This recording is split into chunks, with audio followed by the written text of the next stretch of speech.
49ers update here from Levi's. The team is about to board the buses, which will take them to the airport for the flight to Jacksonville. Trent Williams practiced again today, so 2 straight days of practice, but he is officially questionable for 49ers Jags. Kyle Shanahan emphasized that he's really questionable.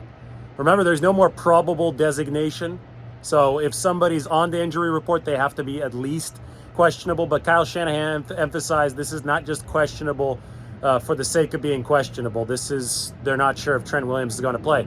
Talked to Trent Williams after that in the locker room just right now, and Trent re-emphasized the same thing. He said that it's up in the air. It depends on how his ankle responds to these past 2 days of practice over the course of the next 24 to 36 hours, right?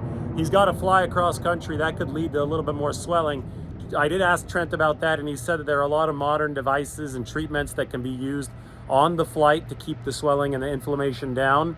So we'll see how that goes. If I had to guess, I think Trent Williams will play. It is very rare to see a player practice on both Thursday and Friday and then miss the game on Sunday. And this is an important one for the 49ers. But if Trent Williams doesn't play, well, it's going to be 2 backups on the left side of the 49ers offensive line because Aaron Banks is out. This was expected. He's got the turf toe. It's going to be John Feliciano instead. And it's a very intricate operation for the 49ers up front. Feliciano told me if Trent is in there, it makes everything a whole lot easier for him. Just because Trent Williams is a dominant force of nature, he's a cheat code of sorts. So the 49ers, who haven't been able to run the ball effectively since before Trent Williams' injury against Cleveland, they really hope the big number 71 is back.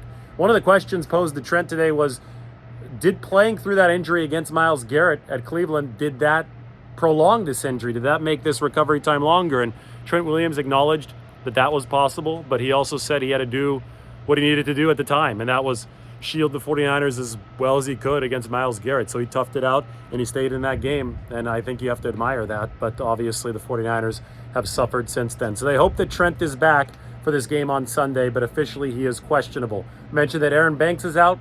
So is Drake Jackson with a knee issue. Now, in the case of Drake Jackson, we all speculated, maybe even assumed, that he'd be the player who would be inactive to make room for the 49ers' new pickup Chase Young on the game day 48-man roster. The 49ers do not have to make that decision now since Drake Jackson has been ruled out anyway. He's going to be inactive regardless due to this knee injury. So we'll see how they play that in weeks moving forward once Drake Jackson is back.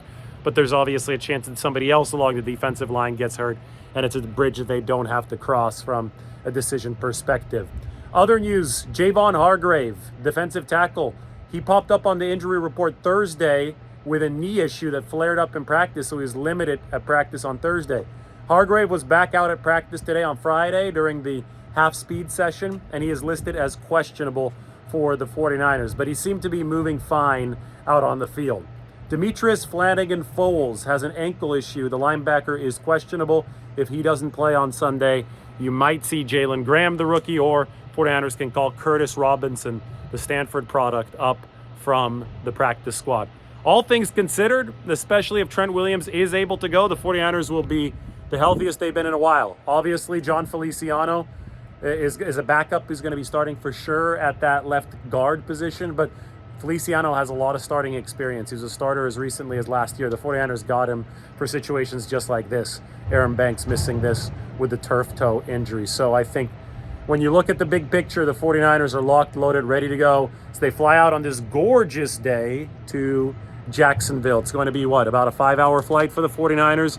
They're going to have a little chance to acclimate. They already practiced earlier this week, and they're flying a little bit earlier this week to get ready for the Eastern time zone. The game is at 10 a.m. Pacific time, so it's an early body clock start for the 49ers, who are coming off of their bye week.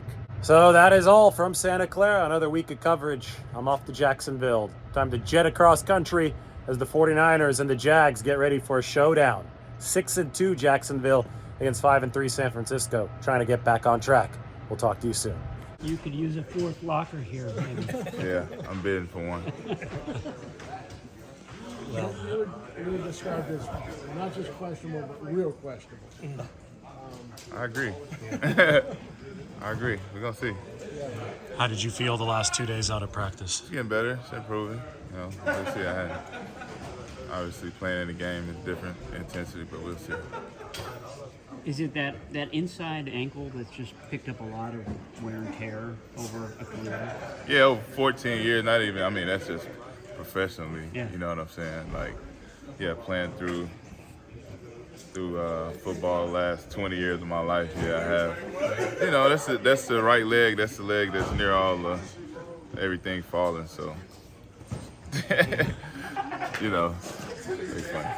But yeah, so I done sprained that one plenty of times, so you know how it is. In your experience, how much kind of cross-country flight affected? It just depends if you don't treat it the right way. But you know, luckily now, sports medicine, we got devices you can use on the plane ride to help, you know, keep the inflammation down and, you know, keep it compressed. I know in the past you said that you wanted to be out there just enough for Jalen in that bad position of having to come into a game. Now that you've seen him and he's played so well for those 2 games, you almost feel like now you have to. He's giving you an opportunity to get even better, you know, Yeah. and not push it. Yeah, and you know, honestly, you know, if I could play, I would have played regardless. But yeah, I think Jalen's played his butt off. I've been really impressed with the way he's performed. Obviously, I watched him closely the last few games. So no, I've been really impressed with his progress that he's made from last year to this year, even from the preseason to now. He details his work. I mean, he's definitely a young, improving player, and you know, I got a lot of faith in him if he had to do it again. So, you know, it was just at that time, you know, going against 95 in the middle of that game, that was just, you know, I felt like that'd be a tough thing to come in cold and have to go against a guy, you know, like that. Now that you look back on it, and you go play out against that guy on one leg, did that set you back? Would you be playing now if you hadn't done that? No way to know. Yeah, no way to know. I mean, maybe. Who knows though? You know, after ankle sprain, you got a little leeway before it starts to get filled up with inflammation and things like that. So, who knows? I'm pretty sure it did, but you know, just had to do it at that time. Yeah. What do you think about the guy that you would be facing if you did play on Sunday, Josh Allen?